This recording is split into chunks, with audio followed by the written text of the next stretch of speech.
Good afternoon, everybody, and thanks so much for joining us here on KXAN Live. I'm Will DuPree, coming to you from the KXAN Live studio on this very gray and gloomy day here in Austin. However, we're going to focus on something that's really fun that went up on our website earlier today. It has generated so much reaction.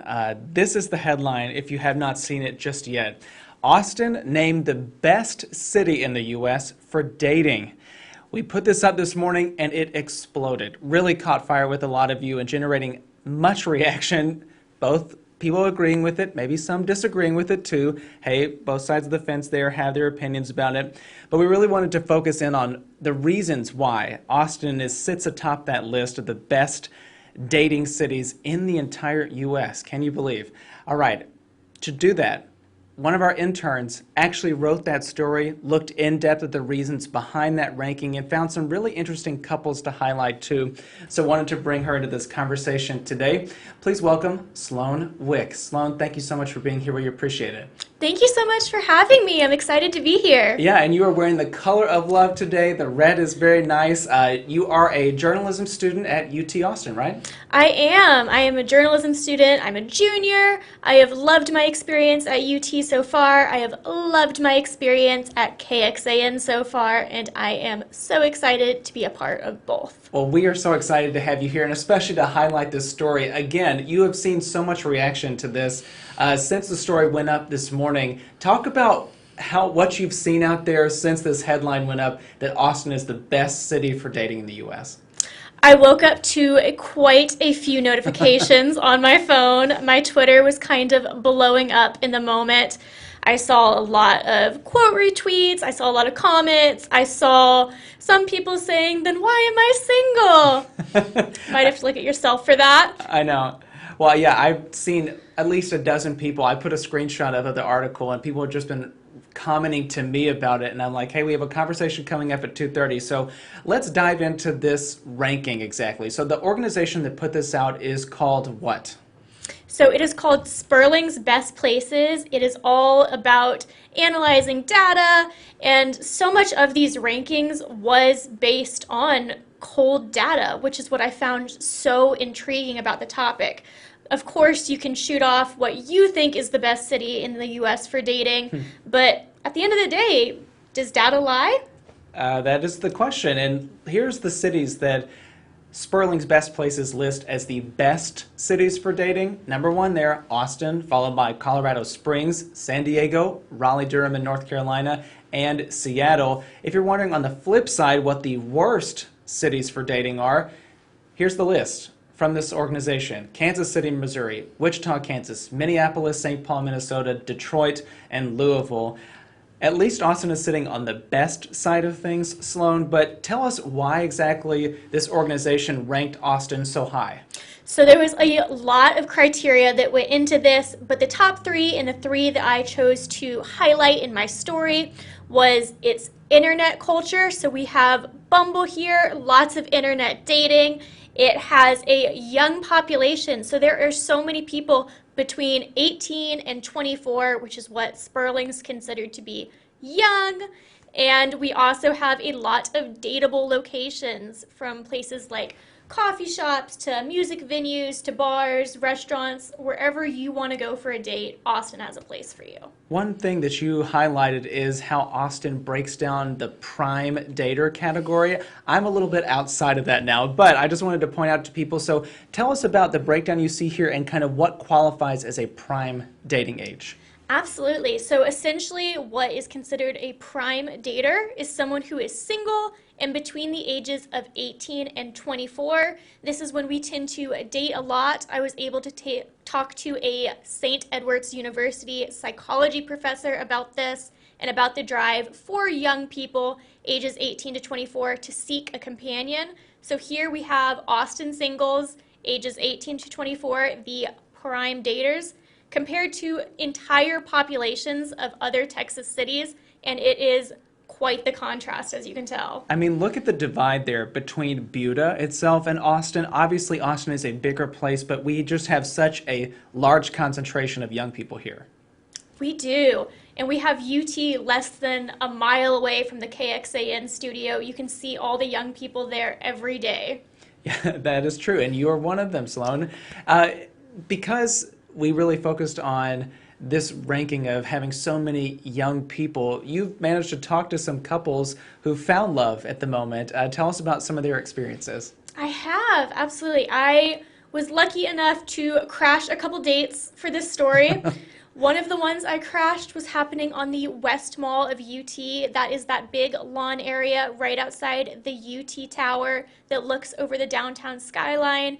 It is absolutely beautiful. I was able to meet up with a couple there who met through being randomly assigned roommates at an off-campus apartment, and they just hit it off.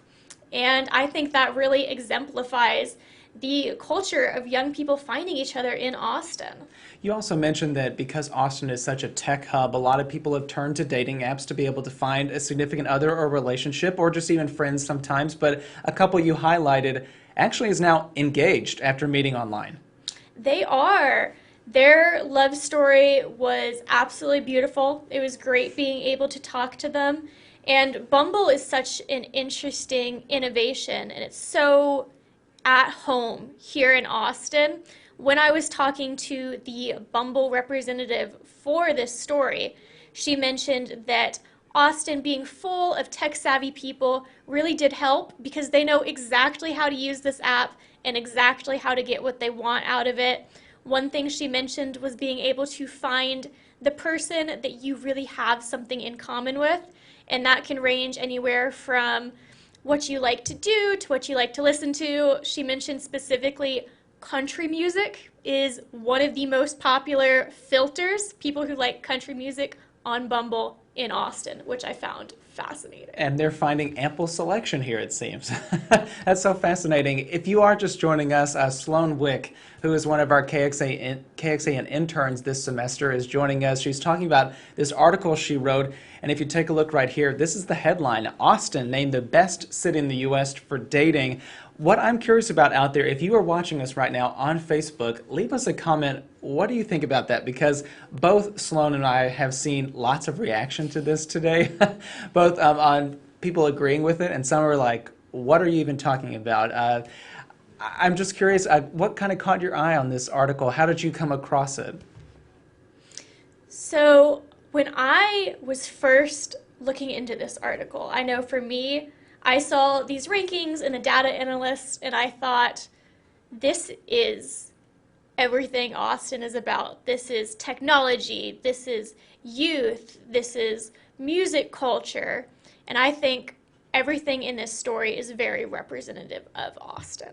All right, yeah, it's just so interesting. And tell us more about what your conversation with that St. Edward's University professor, what you all really looked into, because I found that pretty interesting and a really good in-depth element to the story that really took it outside of just this list of cities where there are presumably more dateable people.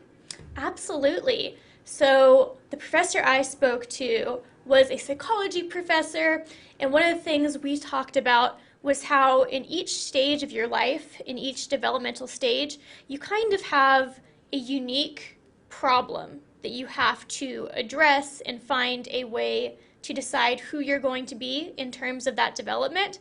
And for, quote, young people, ages 18 through 24, one of those problems that they come to face is intimacy versus isolation, which means in that age, you have to decide if you are going to form bonds to people, specifically a strong bond to a romantic partner, or if you're going to choose to be more independent, more on your own.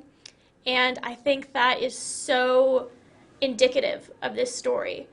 Yeah, it's just another element of this that really exposed where people are in their lives and, you know, kind of how relationships form in that sense. Sloane, I just want to say thank you so much for joining us today and really sharing this article. It was such an interesting read today. And I'm curious what your future goals are. What would you like to do kind of after you leave KXAN and maybe UT Austin as well? I have found my passion in journalism, and I want to continue that.